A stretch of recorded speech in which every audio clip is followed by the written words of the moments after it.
Hello, welcome to the Vintage and Classic Metalwork channel. This is episode 3 on how to make a Morgan. Okay, so today we've now picked up our Morgan ash frame. I know it's been a while since the last video, but we've had a few mishaps. Our good friend Rory has come to the rescue and repaired this ash frame for us. He's replaced a huge amount of wood on this. He's repaired damaged areas, cut away loads of the rot that was in there.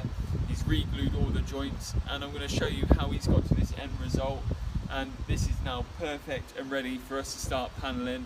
I'm going to show you again in later videos step by step how to do the quarters, the door, the rear panel and the scuttle. So I'm looking forward to that, but first of all I'm going to show you the great work he's done on this.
So thanks for watching.